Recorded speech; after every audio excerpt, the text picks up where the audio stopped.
Okay,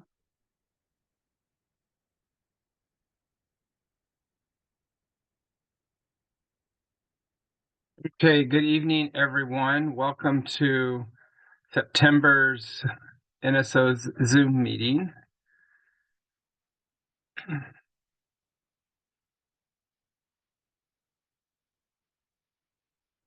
Tonight, we're going to talk about what does keep it simple mean.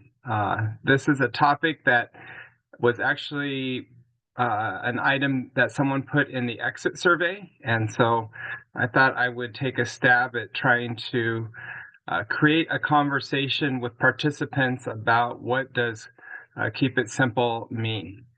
And to put this presentation together, plagiarized many other great referees, national coaches, etc. So not sure there's much of my own thoughts here as much as what I've just kind of collected over time. So first, we're going to do just a little bit in regards to our who's on the call tonight. And so we have a couple poll questions. And launch this. I believe the poll should have came up with your years of experience. So for those of you, if you put how many years you've been reffing based on the options.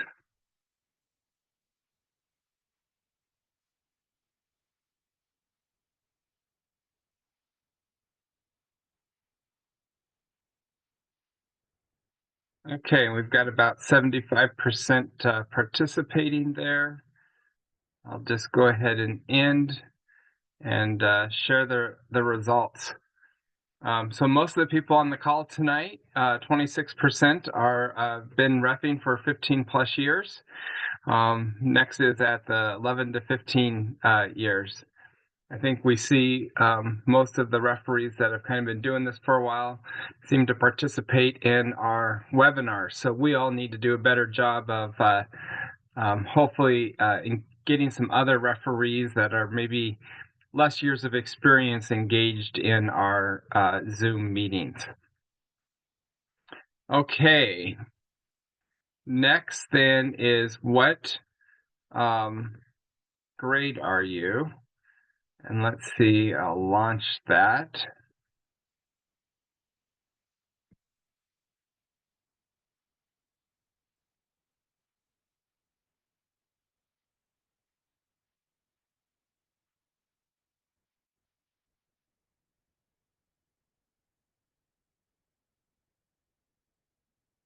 Okay, about 75% responded again. So I'll give you the responses. The advanced referees is the biggest population of this group. And Philippe, I appreciate you jumping on the Zoom meeting to represent our emeritus national referees. And we do have two referees on the call tonight.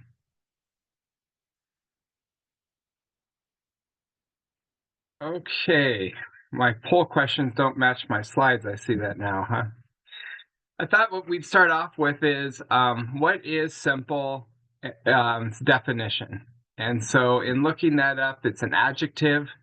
It means easy to understand or do, not difficult. The instructions were written in simple English. It's simple to find our house. I want an explanation, but make it simple. Some synonyms with it is easy, and then give some good sentences there in regards to synonyms for simple. I think it's interesting as I kind of research this. I think referees often try to make things too complex, and maybe we should just all read this definition before we start our games, and maybe things would go a little bit easier. So I always think about how do you want to be remembered as a referee after your game? And I know a lot of us do a lot of games, And I think if we sometimes maybe thought about this, this would maybe help us in regards to the performance that we're going to provide in our game.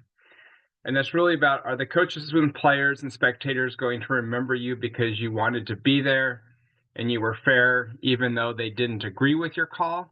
Because we know that not everyone's going to agree with every call that we make in our game.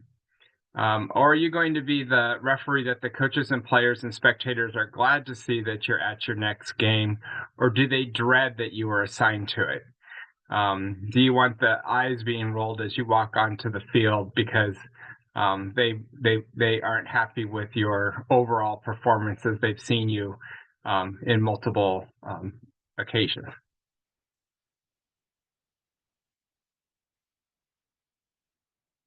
So I think one way that we need to keep things simple is starting off with our personal responsibility.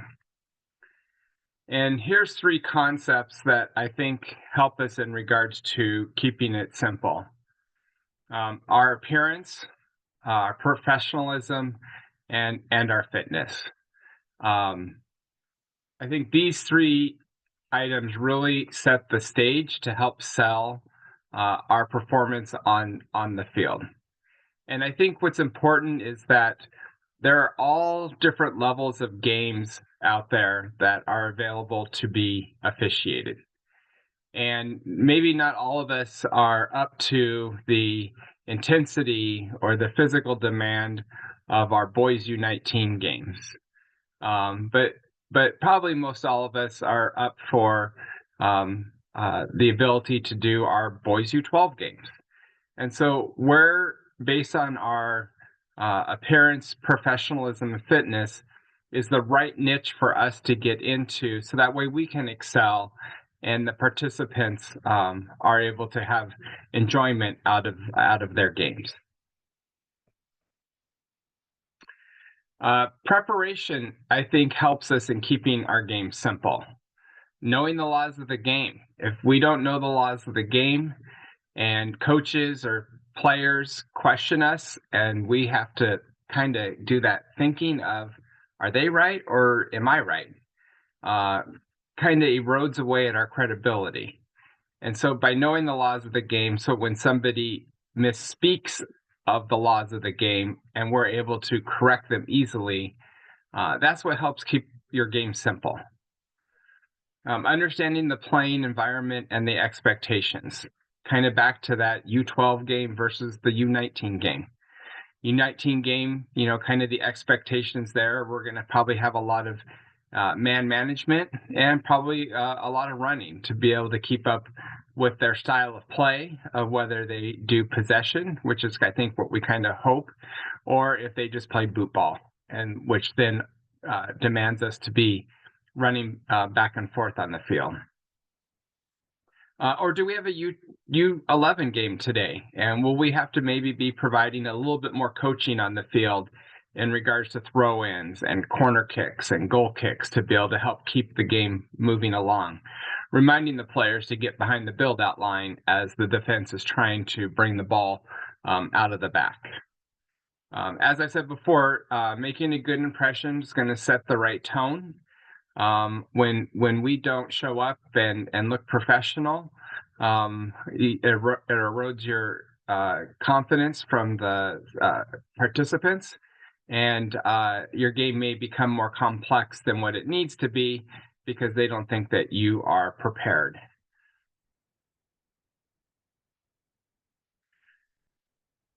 For those times that we've got a full crew, it's important to have that pregame conference. Having the pregame allows us to have the time to be able to get all on the same page, which will keep our game simple. If we don't go through kind of the expectations, if the center referee doesn't lay out the signals that they're looking for, the substitutions processes, then the ARs may get confused or maybe have missed signals, which complexes the game unnecessarily. And as we all know, all the different leagues that we officiate have different rules. And so we need to make sure that we're covering the substitution rules. And do they get to only sub 7 players for the whole game, or do they get to sub 7 players each half?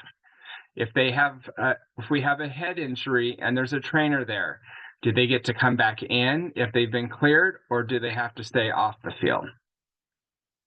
If the crew knows a little bit about the teams, we may want to talk about team tactics.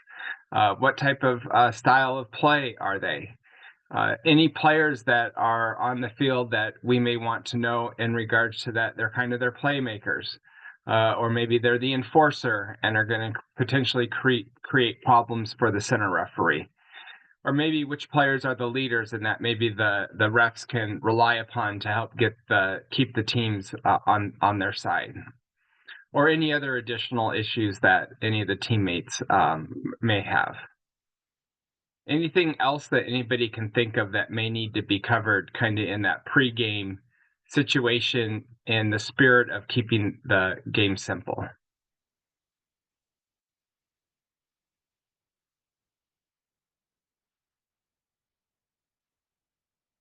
Okay, I'll keep us moving along then.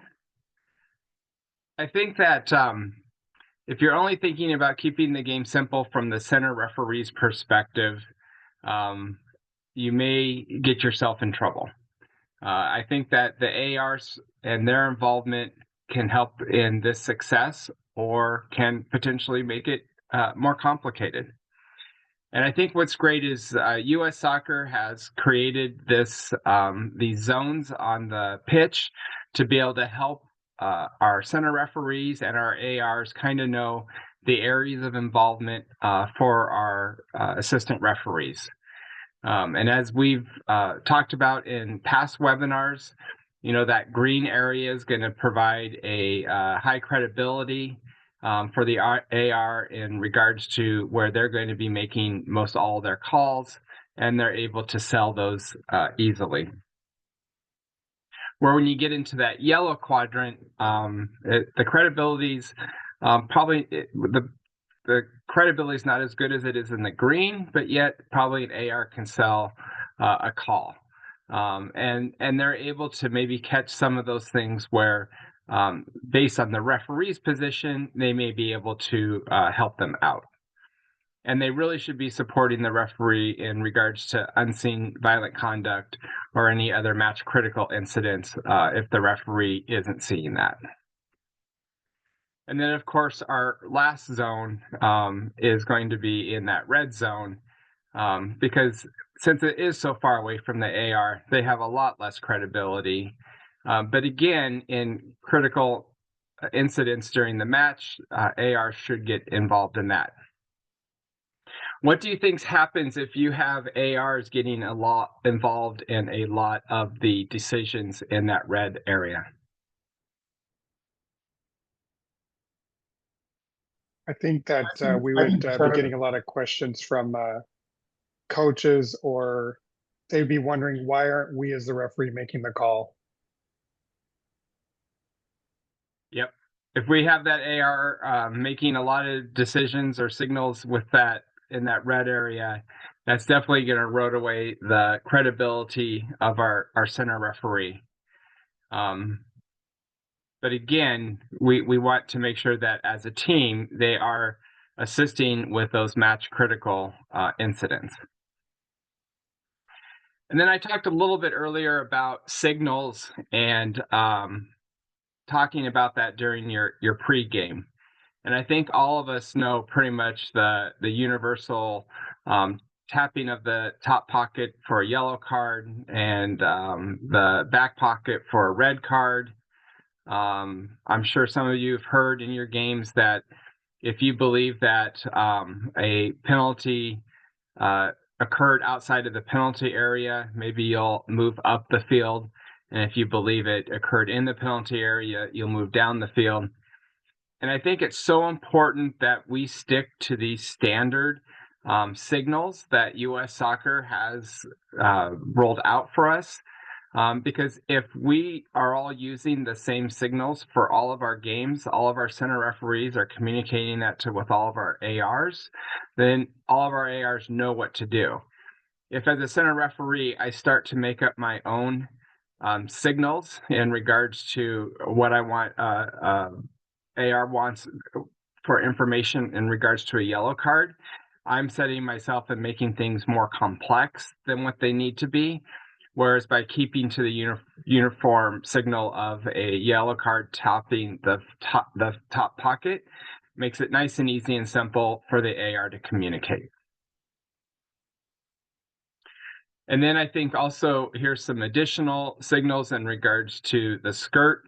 And that's another way to be able to communicate to the ref that the AR has a penalty kick, but that maybe it's from distance, and that the center referee may not be looking over at the AR as quickly to know whether they moved up the field or down the field. So the skirt is a great way to communicate that. And then for those that are able to have the beeper flags and or comms, it makes it even a little bit easier.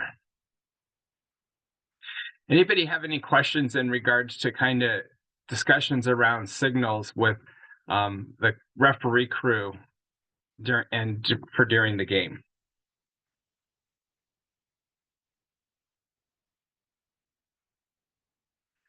Does everybody feel that we're all keeping pretty much to the standard signals, or have you had any of your center referees give you new signals to try to utilize during your game?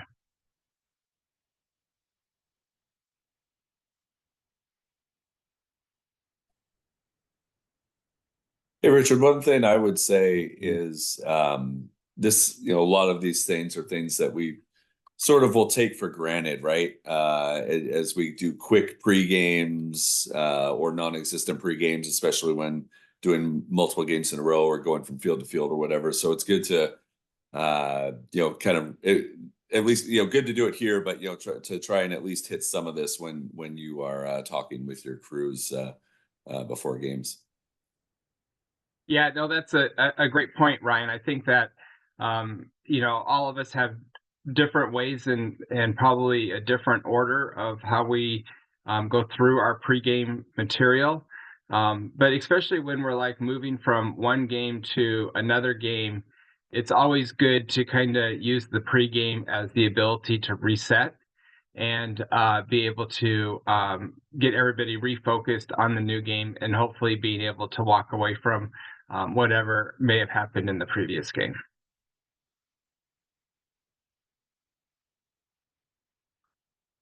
Okay, next I'm going to talk a little bit about positioning. So the first thing I want to bring up and share again with everyone that everyone should have seen at some point in their referee education is the diagonal. And why do you bring up the diagonal? And I think this just gets back to being able to keep it simple. I think we've got someone's hand raised. Did you have a question?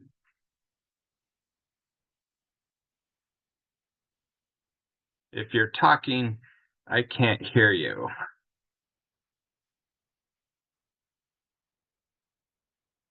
Okay, maybe throw it into the chat. So having the diagonal as kind of the basis of positioning helps to keep things simple. This is the way that referees are able to make it up and down the field, hopefully getting the right angles in regards to the play. And I always think about it in that at times when I've had very heated matches, and maybe I feel like I'm starting to get into the way, or maybe I'm not sure where I should be going in regards to play. Going back to the diagonal as my positioning usually helps me reset and then re-gauge where on the field I need to be, and maybe assist me in being able to move off that diagonal again appropriately to give me the right angles and proximity.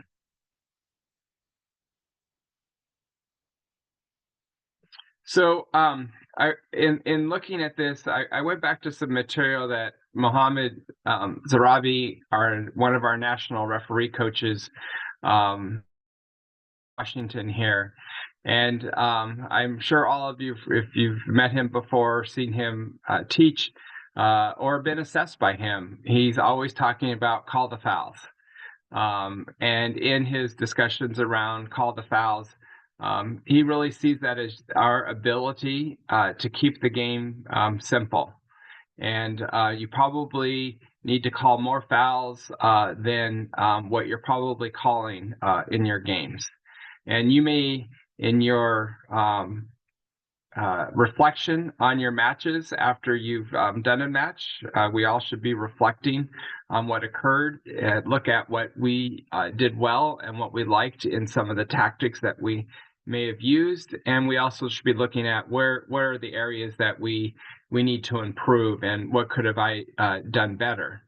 And so that's a piece that I think I sometimes often come to, is that if maybe I called more fouls, maybe I would have had to have done less game management.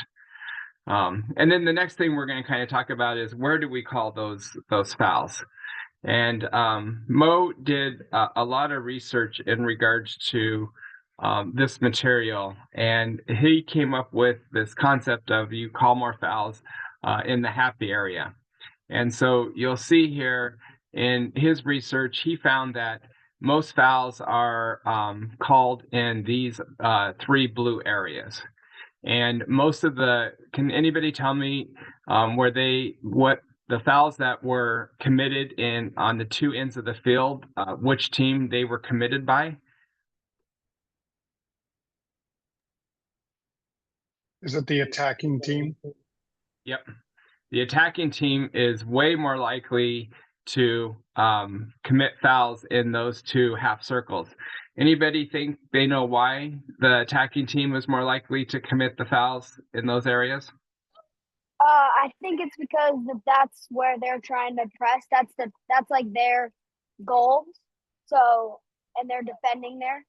So I think that's their like safe zone when they're up there, and they don't want to lose the ball there. If they lose the ball there, they're more likely to commit a dangerous foul than in the non-happy zones. Right. So there they feel like they're going to probably take a lot more risk to be able to make that goal happen. Anybody know why you think that maybe the defense doesn't commit as many fouls there? So you got to say,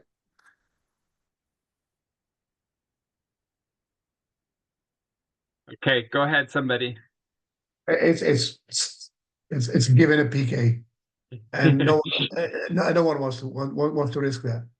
Yep. So definitely, if the defense commits a foul there, they're getting a penalty kick against them, which is pretty much going to equate into a goal. So those defensive fouls, or those attacking fouls that are made in those 2 half circles, are such easy fouls for us to call, because there's no risk from a referee's perspective in calling that foul, because what's the likelihood that a goal is going to be scored off of that? It's pretty much 0. Then you get into the middle third of the field, and that's another place where you probably see most of your fouls occurring.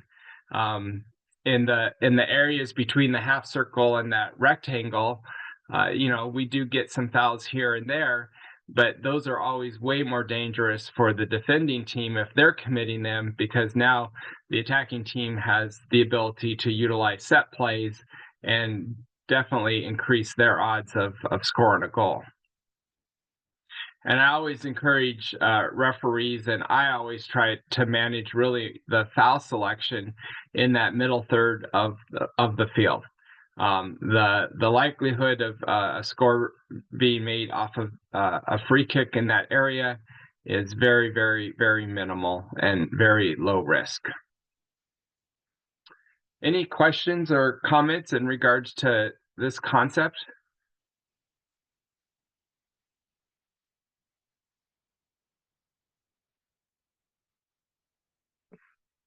Okay. Mo went on to talk about when he discusses these concepts about you know, it's not just important about calling the fouls in those three areas, but also you're able to sell your credibility and keep your game simple by being close to play. What do we feel like being close to play allows us as referees? What does that do for us? Build your credibility because you're next to them. Yep, builds our credibility. I think it also demonstrates to the players, coaches, spectators that we're interested in the game that we're doing. Yep. So we may not be doing a lot, but being close to play, it helps to show that engagement.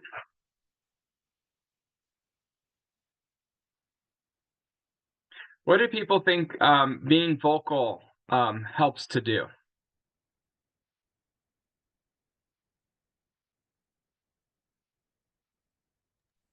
Means that you're in charge. Okay. Kind of setting the tone that you're there, you're engaged. Does I think- anybody go ahead?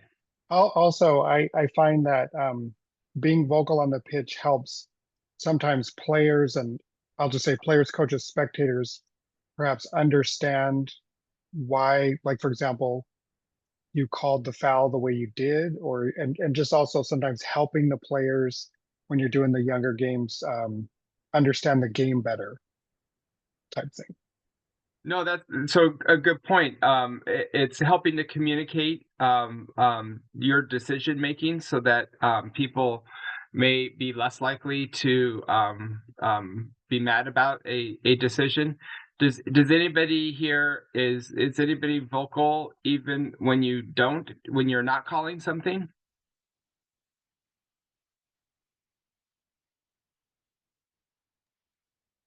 It could be. Yeah, Yeah, I it's think like a preventative measure as well, Yeah, saying yes, exactly. watch your arms, go straight up for headers, etc. so.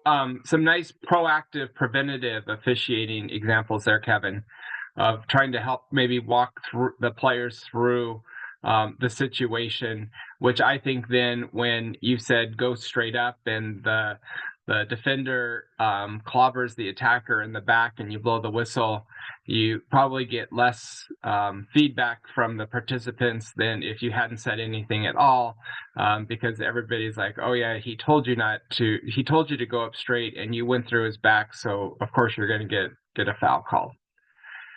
What is people why do people think body language is important in this equation?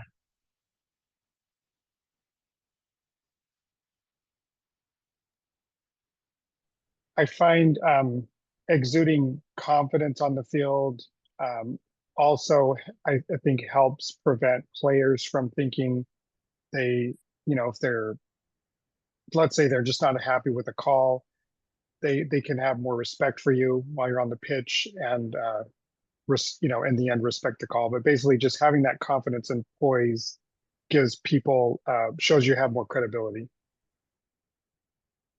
Okay.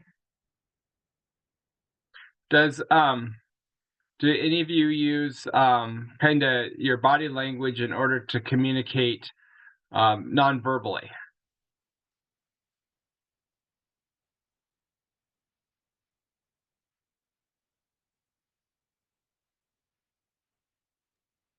Nobody use does? my hands. Yeah, I use my hands sometimes to wave off if if players ask for a foul and I didn't see any unfair tackling or any unfair contact, for example. Okay. I think also you can make fun when you smile to a situation. It makes them feel that you understand the game. So Yep, by smiling, kind of showing you're being compassionate for the players. I know that sometimes some referees may get too hung up in using their voice to the players that are around them, but not everybody in the area who's watching the game can always hear the referee, depending upon the noise level, especially on some of our venues that have many fields. So that body language and nonverbal communication becomes important. So that way the spectators and coaches know that we are engaged and or what calls we're making or not making on the pitch.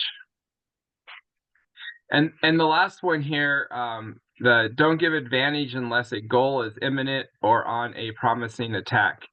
And I will take what Ray Moffitt, another one of our national coaches from Washington.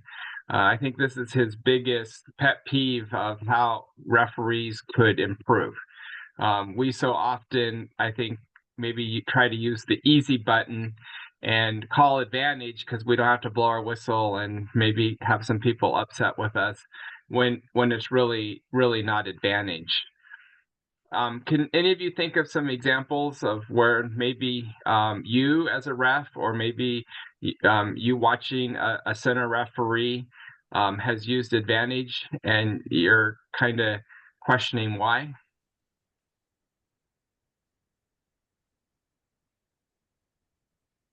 An example would be the defense is playing out of the back and somebody almost gets tripped and they call advantage and there's really no advantage. You're in your defense. You're in your defensive third.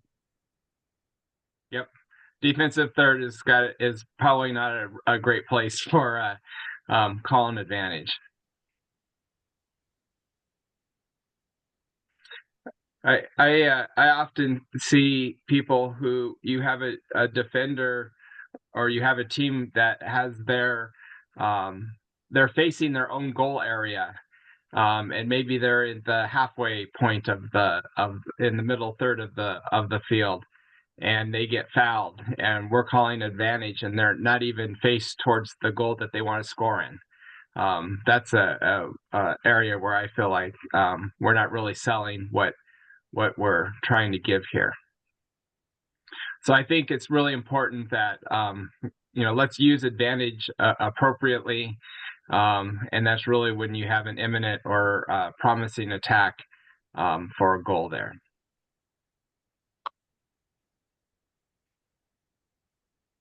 Hey, Richard, Yeah.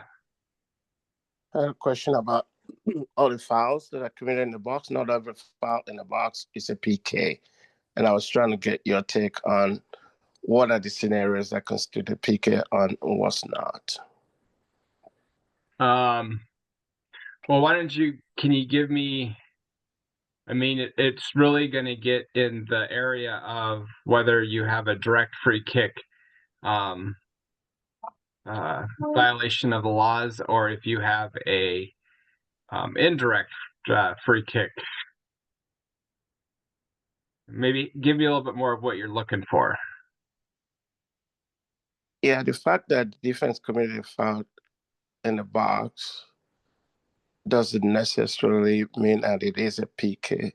There are some, like you said, direct and indirect kick in that scenario within the box, correct? I'm trying to understand some of the scenario you will say, okay, let's watch out for this. It's not really a PK, and that this should be a PK. Yeah.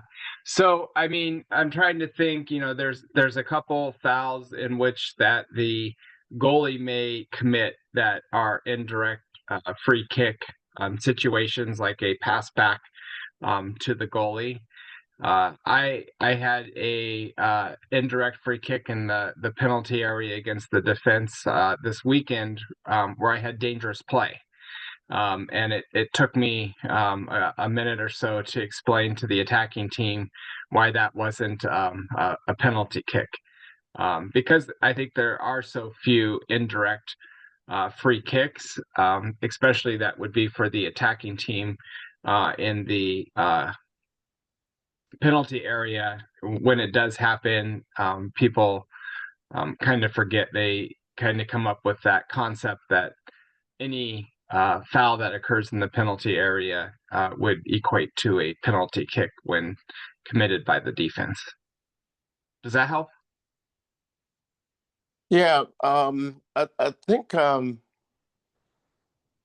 trying to remember a scenario. One of them, of course, the kickback to the goalie is one.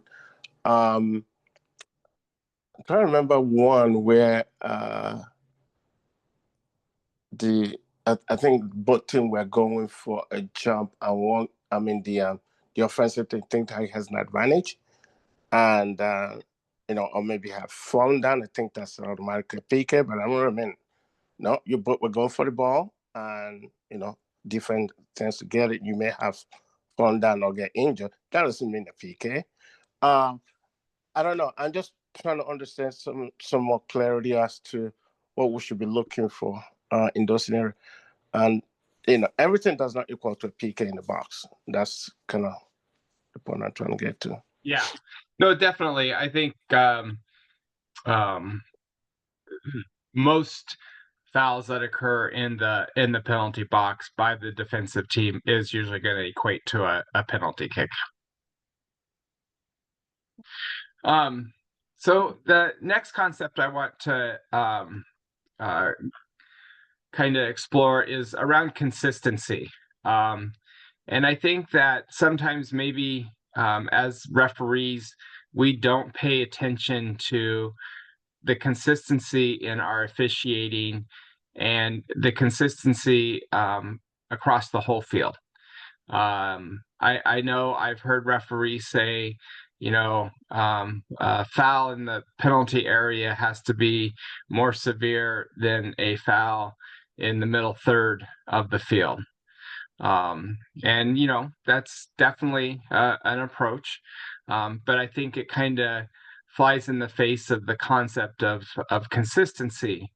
And I always kind of think about, from a player's, spectator's, coach's perspective, they don't understand how we may try to manage a game when they see somebody get tripped in the middle third of the field and we blow that whistle, and then they see that same trip in the penalty box against the defensive team and we don't blow that whistle, they would classify that probably being inconsistent. And so I think it's important that as we set our bar for our foul selection, that we are setting it at a spot in which we can then implement and be consistent for it to be occurring, whether in the middle third of the field or the defensive third of the field. By being consistent, it's going to allow the players to know what to expect. So they know that when I trip that player in the middle third of the field, you called a foul against me. And if then I go down and trip that player in the my defensive third and don't get a foul, what do you think the attacking team is going to think? That you're being inconsistent. That we're being inconsistent. And through that inconsistency, you are probably going to create frustration by the participants, because now they don't know what to predict of what's going to happen based on what occurs on the field. Anybody have any thoughts, comments about consistency and how that may play into your game and keeping it simple? And I agree, because that's how you lose control of the game, by not calling it as you see it. I wanted to add too, if you have a game where it's 8-0 and you're in the last 2 minutes and somebody recklessly trips somebody, you got to call that foul and give them a card. I mean, you got to go all the way the whole game. Don't stop just because you got a minute left. Agree. I will tell you that I just recently have had several high school coaches complain to me of that specific example, and that we as officials, when a team is losing, may be giving more latitude to the losing team and not punishing them for the same misconduct that we had punished the team that's winning. And what shocks me more is that as referees, we're even admitting to the coaches that we are not going to punish that because they're losing by 8 goals, and it doesn't need to be dealt with in that game that day. I want all of us as referees to remember what we permit, we promote. And so we're now letting that team that's losing know that, hey, it's okay to commit reckless fouls on the pitch for the rest of the game because you didn't punish it with a misconduct like you did against the team that was winning. And what I think is even worse about this is that you're setting up your next referee for them to have a difficult situation because the players think, oh, well, in our last game, we could do this. And so now when they go and do it in their next game and the referee calls it, they're like, wait a minute, we could do this before.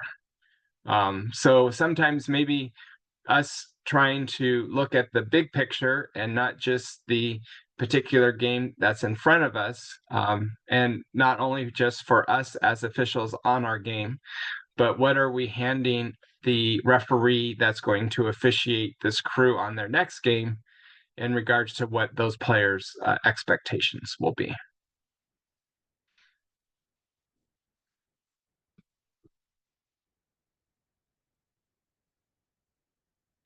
Okay, and another concept that I've heard, and I will credit this to Sandy Hunt, and past FIFA referee, as I've heard her speak many times about how the second caution should be for something more severe than the first caution. And please do not go back and think that this is an absolute rule in which what you must follow. But I've often seen referees who, and I know that as I matured as an official, would maybe get too hasty with that second caution, and probably that if I would have been more patient and or better managed the situation, I could have gotten through that situation. Often where I see this as a problem is that I give a misconduct for a reckless foul, and or not me, or a referee does. And of course, I think we all should know that when we provide a misconduct to a player, they're probably not going to like it. And we often may be provided feedback in regards to what they thought of that card. I encourage all of us to understand that's probably an emotional outburst and not dissent.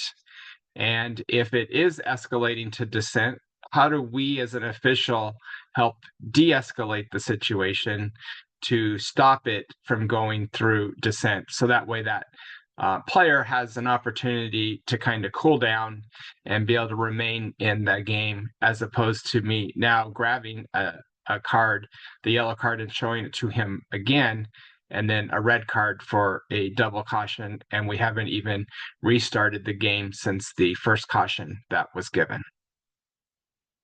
Yeah, the question about that is when we caution, I think that caution it needs to actually merit the full caution. That has to warrant a caution instead of a common foul. Because the impact of both players might impact a caution really more to a common foul, where if we actually examine the scenario, it's just that on the fly you don't have that bandwidth. But that's why it's good to actually pay attention to both players in cases where there is a possibility of a caution, not really a common foul. I'm thinking. Yeah, no, definitely. We need to be using those considerations that get us from, a careless foul, and recognizing that we now have a reckless foul in which we need to punish the recklessness of the nature of the foul with that misconduct.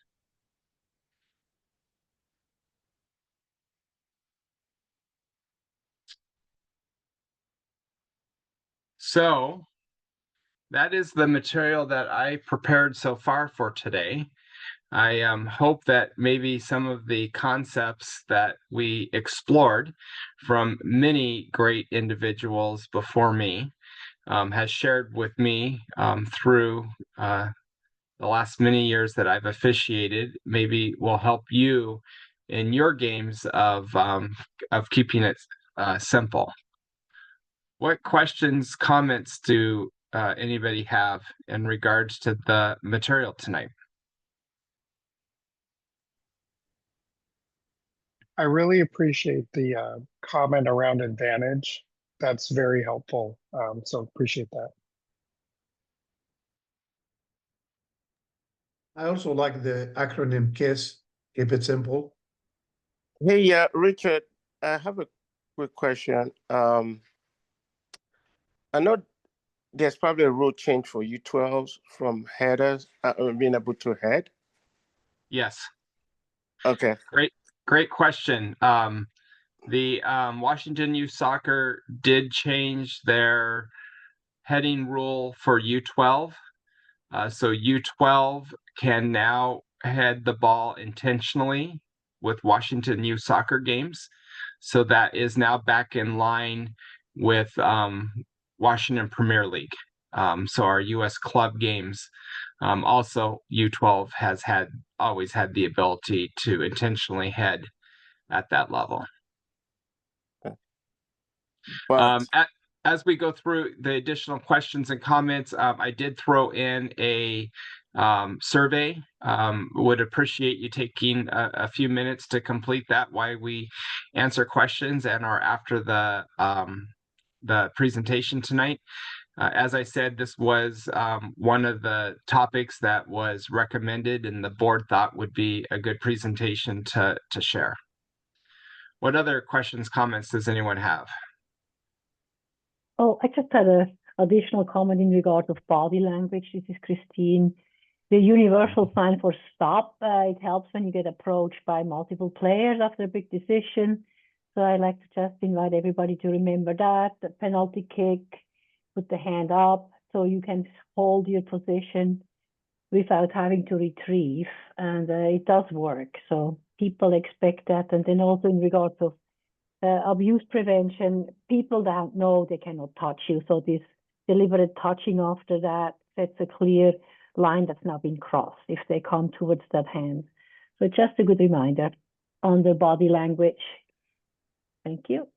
Yeah, Christine, thank you. That's a great example of good body language to be able to use to keep the game simple. So in that same scenario, Richard, for a foul in the box, we know that if you make yourself bigger, of course, yeah, but when you fold your arm and you extend it so that the ball doesn't hit your body, that's a foul. Yeah, it's close to your body, but you don't want you put your mostly this happens in girls' team, and oftentimes girls will go down when the ball hits your stomach. But when you extend that hand up front so that it doesn't hit your stomach, that is a foul. That is. I think Charlie, you may want to put in the survey results that you want a presentation about foul selections and handling. Maybe, but Yeah. it's because for girls, yeah, oftentimes they raise their hand. It's like, oh no, but just some more clarification, and especially in U12, U13, U14, they're very, very particular about their body, and I understand that. But still, if I was to find out, just get more distinction around what's really found in the box, so that people have more clarity, would be really helpful. And especially in the penalty, not penalty, but in a set place for a corner kick, somebody all going for ball or trying to head it, and somebody falls down, crying like it's a penalty. No, or whatever. No, it's not a penalty, or maybe it is. I don't know. So those things. Not saying that it's unclear in some scenarios, but more clear will always be helpful. But I will do your survey, Richard. Okay. Okay, great. Anybody have any other questions, comments?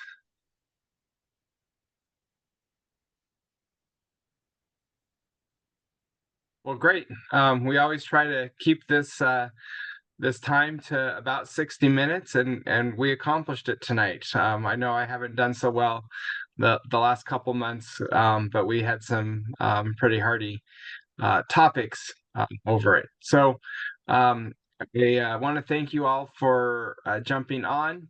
We do get these posted to our YouTube channel.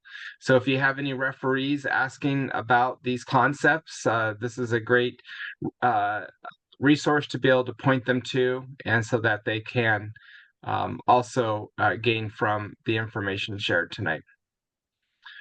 So with that, again, please take that survey for us, and otherwise, have a great night. Thanks for coming. Thank you. Thanks, Good Richard. night, everyone. Happy Mhm. first day of fall. Enjoy. Good things are coming. Thank you. Have a good night.